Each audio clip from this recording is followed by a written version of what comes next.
When you find your why, you find your voice. You find what lights you up. You find what makes you feel at home. And then you put that into action and make a career out of it and let it allow you to spread good in the world. And then there's no stage that can scare you. You have this unshakable confidence. Hello and welcome to Revolutionary Woman. My name is Tes Silverman. Women around the world are constantly creating ways to make a difference in their communities, and today's guest is no exception. Sally Lou Loveman is a first-time children's picture book author with her new book, Livy Lou Lovely Loves to Speak, based on her own story of finding her inner voice and the confidence to speak up at a young age. As the audience producer for the Oprah Show and founder of LoveSpeaks, Sally Lou has entertained over 500,000 people from the Oprah Show stage, as well as her LoveSpeaks platform. Today, Sally Lou coaches clients to speak without fear by connecting them to their power through exploring their story. Sally Lou knows all too well what it feels like to be young and scared to speak. She hopes her message will inspire young readers to listen to their inner voice so they can speak up and pursue their passion. Sally Lou is also the author of Speak, Love Your Story, Your Audience is Waiting, a teaching memoir that offers speaker tips to adult readers. Hi, Sally Lou. Welcome to Revolutionary Woman. How are you this afternoon? Hi, Tess. I'm very well. I'm happy to be speaking with you. Same here. It's been a while. I know. It has been a while. Yeah. Oh my gosh. Yeah. Yep. The last time you were a guest on my show was in 2021. Oh my goodness. Wow. It's been a yes. I looked it up. 5 years. Yeah. Okay. And then Time flies. Yeah, it does. My gosh. And the last time we talked, we spoke about you growing up in the suburbs of Philly, how you wound up in Chicago, initially for a paid internship in 1984 at a PBS station in Chicago. So I was applying for this internship in Chicago for television, and I was trying out for the musical Chicago for the stage, and I didn't get both, but I didn't get the musical. I got the internship. Yes. But what I think is so brilliant about the story, when I didn't get that role in the musical Chicago, I started exploring other things that had landed on our campus, and improv was one of those things. And I was terrified, but I did it. Yeah. And I had no idea that improv class would help me on a stage in Chicago that I had no idea I was preparing for. And that's the Oprah Winfrey Show stage. Yeah. So yeah, it's kind of a cool story. That's amazing. Yeah. So in 1987, that's when you joined the Oprah Winfrey Show and became the audience producer for, holy cow. Audience coordinator. Yeah. I was audience coordinator then. Because we were very small. We were like a team of like 15, I think. And I became the audience producer much later in 2003 when it was now a full-blown, enormous thing that one could never even describe, the Oprah Winfrey Show. It just took, it was on another level. Yeah. But I interviewed for the show to be the audience coordinator in 1986 when the show went national. But she came in 84 to take over the local and Chicago spot, the host. And she took over that spot and she started beating, just a local show. She started beating Phil Donahue. They realized, the ABC team were like, oh, we've got something special here. So then 2 years later, she had a nationally syndicated show, the Oprah Winfrey Show. And that's when I threw my hat in the ring, and I was still working at the PBS station that had been where I started for my internship. And I interviewed with the executive producer and with Oprah, and it went so well. I thought, oh my God, I'm going to get this job. Oh my God. Yeah. And then I didn't. I didn't get the job. Wow. And I was very disappointed. But a year later, they called me and they said, hey, we need you. Would you like to work for us? Or something as simple as that. Yeah. So that's a great message for everyone, including myself, because I have to say it over and over again to me that even when the one thing you want the most in life doesn't happen, it doesn't mean that it's over. It might not ever happen, but it might happen in a different way. It might happen later. And so when that door closes, I just say to myself, and I say to anyone listening, the only way it's forever is if you decide it's forever. Right. Like if you say, that's it, I'm done. Yeah. And you put that in the universe is just going to come back with you saying, okay, you're done. You told us you're done. You're done. Right. And it'll never happen. Yeah. So the show was on 25 years. Yes. So I started the year after they went national in 87. Okay. I left in 91. And okay. I freelanced from like 93 probably to 2003. Okay. So I was raising my babies and I was freelancing, helping out on different shows, and always there for a few weeks, then off for a month, and there for a few weeks, then off for 3 months, various things. Right. And that really worked for me. And then in 2003, I was really ready to go back to work full time. My baby was 4 and I was ready. And this audience producer job came up, and I was like, and they're like, it's probably not what you want. I'm like, no, that's exactly what I want. I want to go back and be in the studio. And then we just, the show had taken off and it was at such a level.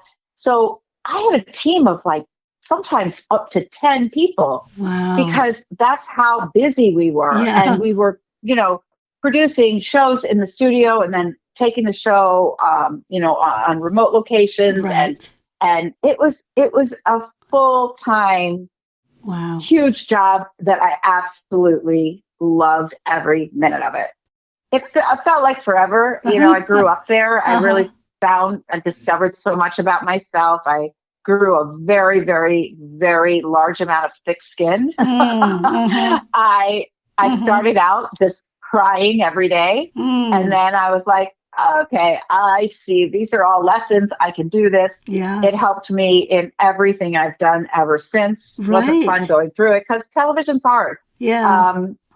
But the challenges that we faced every day as a team excited me because I love figuring out a solution to a challenge. Wow. And that's what we did every day. So when did you leave the Oprah Show? And is that when you started Love Speaks? Yeah, in early 2014. They were really kind and they kept me on after the show ended in 11. And Oprah had just launched the Oprah Winfrey Network, and she was we were doing shows with audiences. We were doing shows with her. We were doing shows with other talent. Right. We did a show with Rosie O'Donnell that we were doing audience services for. And then I was put on the marketing team. I remember the executive producer saying, well, Sally Lou, it's just like what you do on the stage, getting people connected to Oprah, connected to the show, connected to the network, connected to each other, but it's just online. And I was like, okay, that makes sense. Okay, I could try that. And then I was like, I am not good at this. This isn't what I love. I want to be in a studio. I want to be in front of audiences. I want to, be impacting people's hearts. So I realized, what? I was getting opportunities to speak in front of, for other brands. And I'm like, oh, this same thing works for other people. Oh, it's not just this show. Right. And I'm like, okay, I think I'm going to try this myself. It wasn't the smoothest of exits. I had some personal stuff going on, but it all worked out, and I feel it every day. Like every time I'm with a small audience or a large audience, I just feel the sense that I am absolutely doing exactly what I was meant to do. I love it. So it feels awesome. Good. So Love Speaks. And then today you have a new project, your children's book, Livy Lou Lovely Loves to Speak. Okay, so how did this book come about? Well, the book came about when I was 14 because the book is based on my story. And so when I wrote my book for adults called Speak, Love Your Story, Your Audience is Waiting. Yes. That was all, it was like a teaching memoir. So it's my stories, but helping people figure out their own story. And that's really what I do with my business. I help people get connected to their story so they can speak with more confidence in front of an audience, whether the audience is one person or hundreds of people. Right. And so I have always thought about this as, I can take that message and make it for kids because I have a story that happened to me that is relatable in some ways and in many ways. And so when I was 14 years old, my mom invited me to a television show. It happened to be produced out of my hometown of Philadelphia. It was called The Mike Douglas Show. It was one of the first TV talk shows. And, I was 14. I could have said no. I wasn't the one banging on her door saying, take me to the show, because I didn't know about it, really. Right.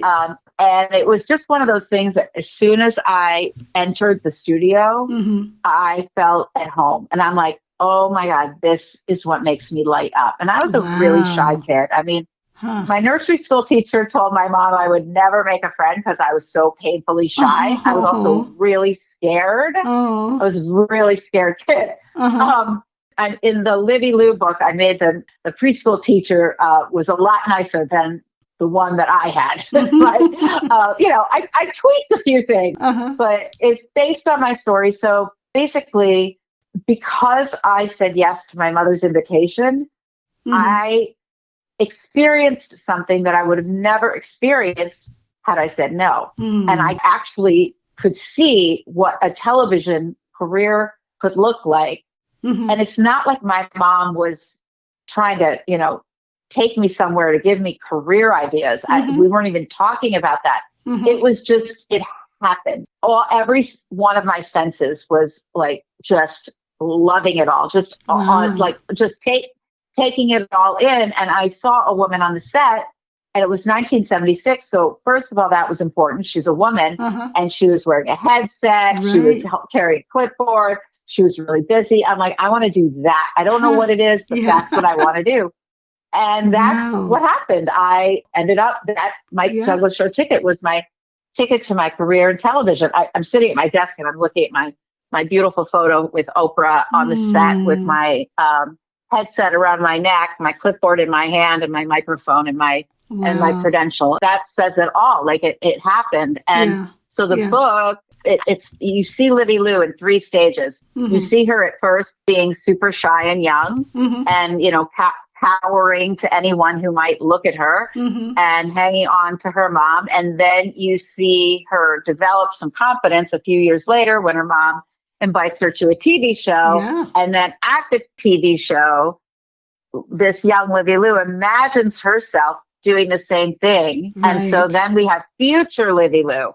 And so when she sees herself, she feels that confidence because someone hands her a microphone, which happened to me when I was 25 at the Oprah Show. Someone hands her a microphone that says, warm up the audience. And she discovers that she doesn't need someone to tell her what to say or do. She's listening to her inner voice. And that then gives her the confidence. I love that. And so she goes back to her age, her age with confidence, and is able to stand up for others and stand up for herself, and then really explore the things that she loves to do, and her friends do it along with her. And so I hope that the story is following your passion, saying yes to new things, listening to your inner voice, and relying on your own voice, and knowing that your voice is very powerful. And I think, with this noisy world that we live in, of all these voices coming at us, especially young kids, they really have to have that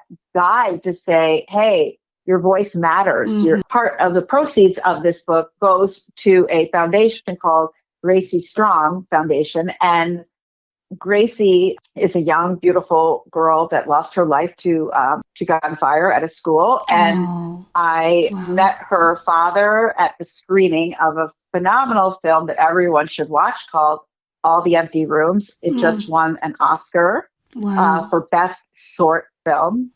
And I met Gracie's father, and I thought, because he was speaking at the screening, and I thought, oh, this man, he's so brave, and he's so, everything about him was so beautiful and crushing to the soul at the same time, as a parent. And something in me, I was like, oh, let me just Google and see what they're doing. And, there were 4 other families the same that were featured. But I just sort of took to him because he was there. And I saw that they started this foundation in her honor called the Gracie Strong Foundation. And the very mission is to help young people use their voice. And I was Wow. like, okay, Yeah, that's let's amazing. support this with this book. So I feel Wow. really happy about that. And, Yeah. giving honor to a little young, beautiful Mm-hmm. soul that should absolutely be here on this earth right now. Wow. Anyway, Oh my gosh. Well, yeah. I love your book. I read it from cover to cover, and it's really Good. so well done. And I love the Thank message. you. I love the messages, and, Thank you. definitely owning your voice and, Yeah. empowering yourself by listening to yourself and, and hopefully projecting that on others so others can be inspired Yes. by it. It's a Yes. beautiful, beautiful book. I was reading it and I'm like, I don't remember if I was ever confident when I was 14. I mean, it definitely got better as I got older, but I don't think I was ever that confident until maybe in my college, early And college. and a And lot of yeah.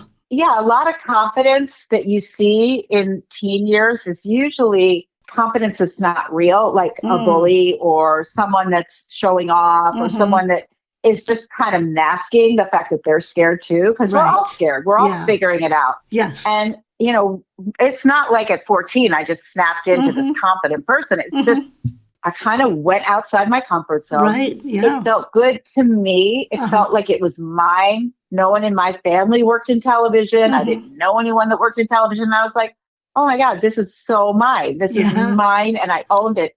And like Right. anything we own, Yeah. like whether Yeah. it's a title or a degree, a home, whatever, a Mm-hmm. dog, like Mm-hmm. we feel proud of that. And Yes. that sense of ownership really, really helped me. So I really do believe that when you find your why, you find your voice, find your purpose, you find what lights you up, you find what makes you feel at home. Right. And then you put that into action and make a career out of it and let it allow you to spread good stuff in the world. And then there's no stage that can scare you. Yeah. You have this unshakable confidence. Mm. And it's not always all the time. We Mm-hmm. know that, but Mm-hmm. it definitely serves as a way of building that confidence. And again, it's repetition. It's Mm-hmm. time. We have to say yes to things. Right. People are so scared to speak in public. It's one of the biggest fears people Mm-hmm. have, but I actually don't believe that people are scared to stand in front of an audience and speak. I believe people are scared to stand in front of themselves. And when we stand in front of ourselves and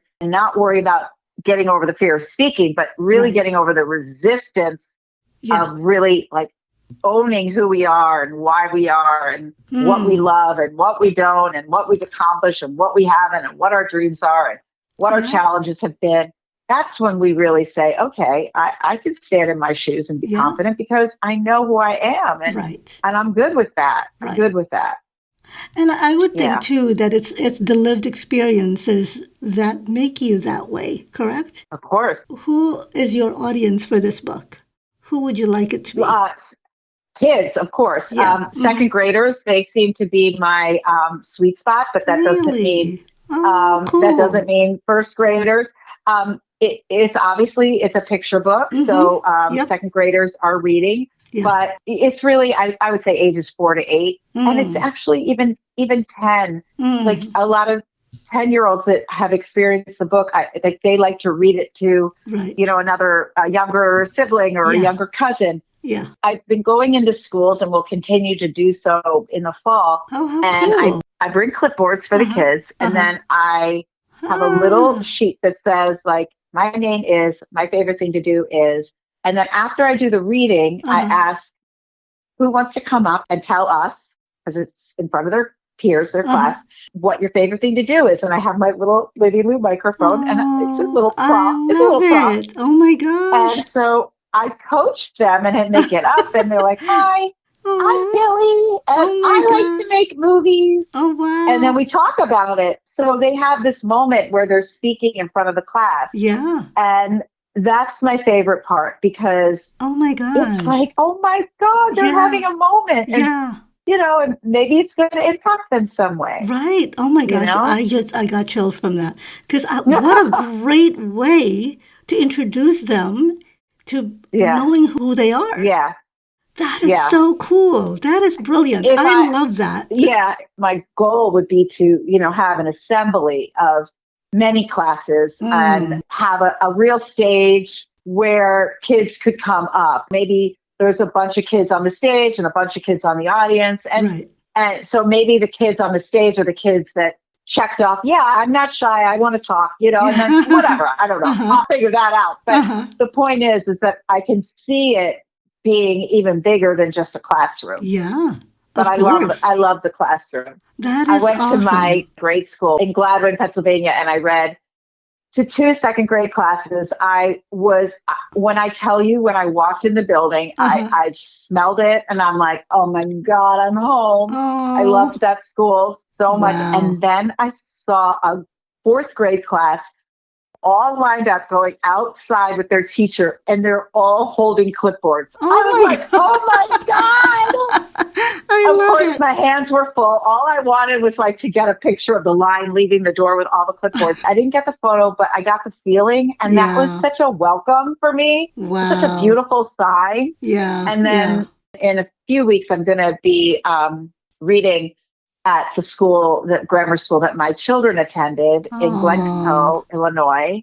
Wow. And I'm doing 6 second grade classes back to back. So I'm there from 9 to 3. Oh my gosh. I'm going to need a nap after. It's like you're back to school. Wow. Back to school.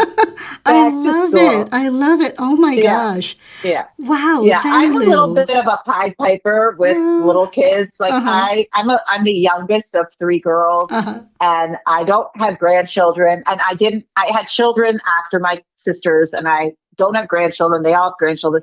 So I just latched onto their kids. I'm latching onto their kids' kids. I'm Aunt Tutu, and I love my nieces who are obviously now old, and nephews. And I ran a summer camp when I was 11 with my friend Margie. And this is in the 70s, so you could do stuff like this. So we decided we were going to run a summer camp out of her house. And we, made flyers and sent it to everyone in the church. And we would get kids, we would get 20 kids a day. Wow. And it was just a preschool age. From 9 a.m. to 11:30, and we would do circle time and arts and crafts and story time, and it was just I loved it. And we couldn't do that today with all the litigious world that we live in, but we did it then, and it was so fun. We did it for 4 years. Wow!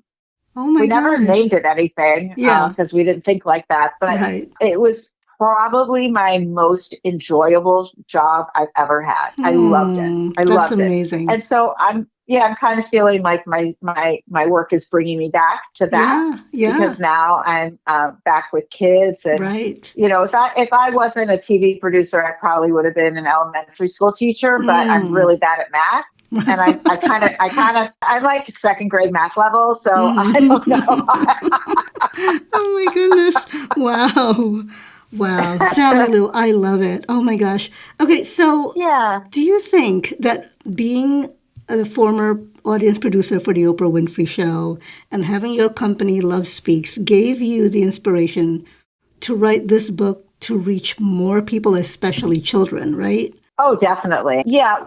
When you work for a brand that is able to reach millions and millions of people, that never goes away, because I love television, but what I really loved was changing people's day, changing people's heart. Right. This is a typical example.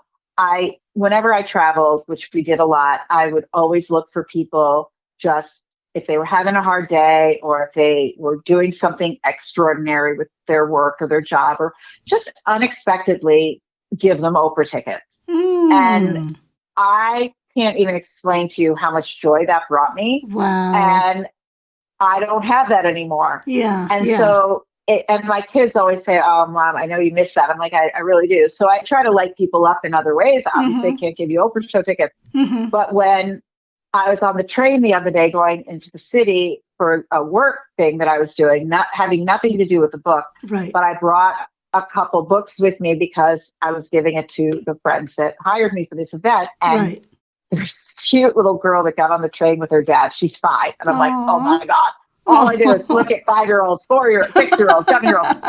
And I tap the dad and I'm like, I'd love to give your daughter my book. I just wrote it. And he's like, thank you. Of course, I'm like, oh my God, I could be riding the trains from now until, my books are all gone. Oh my gosh. So it just gave me that sense of like, oh, well, I guess this is the way I'm going to be doing it now. Yeah. This is how I'm going to reach out. This is how I'm going to change hearts. And it felt really good. It felt really sweet. Yeah. And especially, at a young age like that, what a great way to like introduce them to themselves. Yeah. Right? Introduce them to who they could be. That's a beautiful way to say it. Yeah. Yeah. My gosh. I love that. Beautifully said. Yeah. And we all have our favorite books as children. And I know my children have their favorite books. Right. And those books really are an escape from the world that we live in. And it's your own private space to like feel the characters and feel yourself reflected in the characters. And like you just said, get to know yourself. So it's those things that really speak to your home, speak to yourself and what feels like home to you and what feels comfortable and safe. And so the book is providing a safe space for kids to explore the fact that they have a voice and they can use it. I love it. Okay, so Sally Lou, who would you credit now for where you are? Oh, my dad, 100%. And I dedicate the book to my mom because my mom invited me to a television show, and she also gave me my humor. And I think that there is no question, had I not seen the inside of a television studio, I may never have known a TV career could be for me. But my dad gave me my empathy and my heart and my deep, deep, deep love of impacting people, especially older people, children. My dad was a doctor and he was 100% a workaholic. He worked crazy hours. Every once in a while, maybe twice, maybe once, I just have a memory of going to the hospital with him when I was younger, and we'd walk the hallways like on a weekend, and he'd do his rounds. Right. And everyone was like, Dr. Oakes, Dr. Oakes, Doctor. And he'd ask everybody, how are you? How can I help you? Do you need anything? How's your family? Like all the things. And I'm like, I know I can never be a doctor because, again, not good in math, not smart enough, and definitely not brave enough. But I wanted to do that thing that I saw him do magically, and I could weep just saying it. It came to him so easily. Right. When I met Oprah, I was like, wow, she's like my father. She does. It comes to her so naturally. I love this. And so I couldn't be a doctor because I had no interest and skills, but I could be that. And so it was a combination of my mom showing me what I could be and my dad showing me what I could be. It's the same thing. It's just two different ways. Right. Yeah. Oh, wow. But my dad, he guides me in everything I do. He passed away in 2015. Oh, wow. And I talk to him every day. Oh, I talk to him every day. I really don't miss him because I am with him. He's with me all the time. Right. I mean, I wish he was here, but I have a full relationship with him. I love that. So it's pretty cool. That's awesome. Yeah. Okay, so are you happy with how the book turned out? Yes, I am. And I want to speak about the phenomenal team at Mascot Kids, which is the publishing group that that took me on. They are a hybrid self-publishing company, and they offer all the things that a traditional press would offer.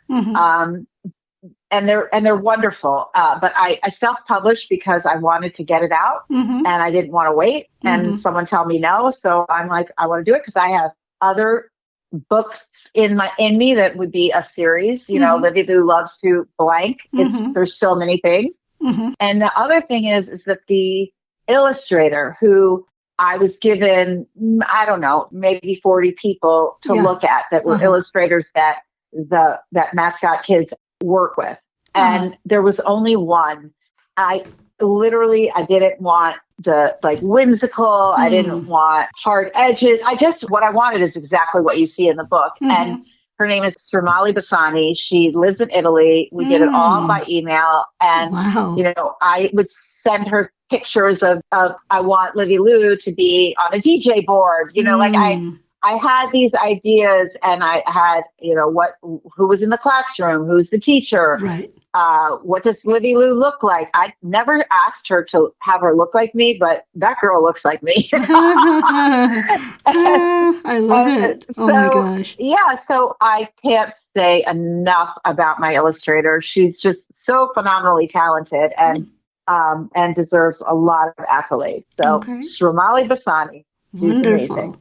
So if anyone wanted to know more about you and your children's book, Livy Lou Lovely Loves to Speak, how would they go about it?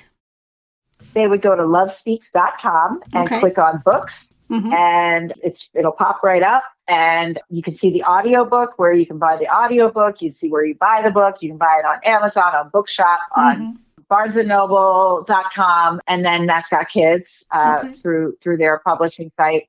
And that's all on my lovespeaks.com website. And of course, people follow me at the Love Speaks Method, which is my Instagram. And that's where I spend most of my time. And the Love Speaks Method is my curriculum that I offer for adults to help them discover their story and connect with their story and write their story so that they can speak on stages without fear. And that's what I do when I'm not writing a children's book. I coach a lot of professionals to speak, and I love it. I love being in the coaching role as opposed to the one on the stage speaking. I do that too, but it's really fun to watch these incredibly gifted and successful people just really zone in on their story. And that's a unique skill that I have that absolutely was nurtured at the Oprah Winfrey Show. That you find, producer's role is always like find the heart of the story. And when I find the heart, it's like, okay, that's where we're going to start. And every time the clients are like, is this therapy? I'm like, yes, it is. It just benefits the whole world. That's all. I hope so. I hope so. I love it. I love it. That's the goal. Yeah. That's the goal. Oh my gosh. Okay. So Sally Lou, if you could go back in time, what advice would you give your younger self? I would tell her to save her money, stay connected to your career, even if you're taking a break. A lot of moms take a break from their career to have kids. And then when it's time that they want to go back, they've lost 10 years. I really think it's very important to do a side hustle or a freelance hustle if you choose to stay home, because then you're on their radar and you haven't gone away completely. I think that's really important. I would also say don't take things personally. People are stressed. Everybody's got their own stuff. And it's gonna be okay. It's gonna be okay. I love it. Just get through the day. Yeah. Oh my gosh. Well, Sally Lou, the last time you were on my show, I actually listened to it last night, and then this one quote actually got to me, which was what you said by Joseph Campbell. The privilege. My gosh, the privilege of a lifetime is being who you are. I love that because. Yeah. That's your work. That is you. That's it. But that's it. But who it is Oprah. I mean, that's who introduced me to the quote, because we had quotes all over the building and you'd walk down halls and there'd be these beautiful quotes on the walls. And that's the one that always stopped me in my tracks. And I'm like, oh my God, that speaks to me in every way. Yeah. It is my favorite quote. Oh my goodness.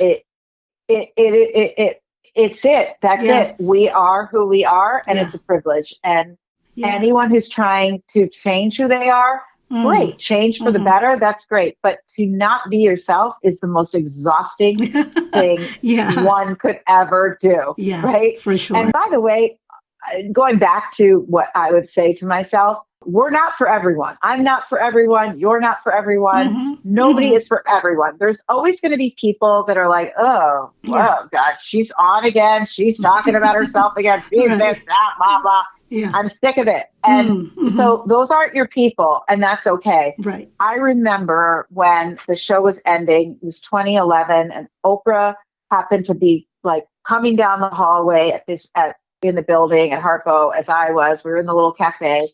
And she's like, how are you doing? Like, how are you feeling about all this? The end of the show and everything. And I was like, I don't know. I'm not even sure people will like me after this show. Like, everybody liked me so much because I think I'm a likable person, obviously, but I also had like the golden ticket. Like, people loved me. And I overextended myself to so many people, strangers and loved ones and friends of friends and bosses of friends and people who, were literally just begging to come. And that's shifted a lot. Like a lot of those people have left my life and, goes to show who they are. And, I'm still the same. I'm still the loudmouth, like, pushing the love message, pushing the whatever message. And, but a lot of people have left and that's okay because I got amazing people and it makes room for even better, wonderful people to come into your orbit. Right. But it is something to really, when you are attached to a brand that everyone wants a piece of, right. You got a lot of friends, but then really? Yeah. So I said those words, you got to be careful what you say in the universe. And I definitely experienced it. But anyway, it's an interesting thought. Yeah. As we age, it never goes away. It's always there. Yeah. Well, oh my gosh, Sally Lou, thank you so much for saying yes again to be on my show. Thank you for asking. Oh my gosh, I love your book. And please, people, whoever's listening, please get it for your kids. It is a beautiful book about empowerment and about owning your voice and speaking your voice. It's a beautiful book. I love the messages. Well, thank you. I appreciate it. And it's a great message for adults too. Yes. So, yeah, I did an event yesterday with all adults. Oh, wow. And it was just as good as if they were, well, it's always better with the kids, but it was just as impactful. I should say it was very impactful. Right. Because we all have it. This is not an age-related thing. Right, it's exactly. It's every age, every stage, every age. Right. But this obviously is my message that can be specific to kids. So, well, I thank you for writing the book, this beautiful book. Thank you. And I can't wait to see what's next with you. And, oh my gosh, congratulations on the book. And I really hope that it takes off and I hope so too. It inspires so many girls and boys and, everybody. So. I hope so. Yeah. I hope so. Because I've got a lot more books in me and I need to make this one work so that I can write the other one. I love it. Well, congratulations. Yeah. Well, thank you so much, Tess. You are so welcome. Have a wonderful day. Thank you. And thanks for having me on. Okay, have a great day. Take care. Okay, bye-bye. Thanks. Bye-bye. That's our show for today. I've posted more information about Sally Lou Loveman on RevWoman.com. Thank you for listening, and I hope you'll tune in every other Thursday for another episode of Revolutionary Woman. You can listen to Revolutionary Woman on Apple, Spotify, YouTube, or wherever you get your podcast. Just a little note. I've launched a Patreon account to support the show. All proceeds will go to producing and editing the episodes to give my poor husband a break from being my personal IT and production department. He wrote this. The address is patreon.com/RevWoman.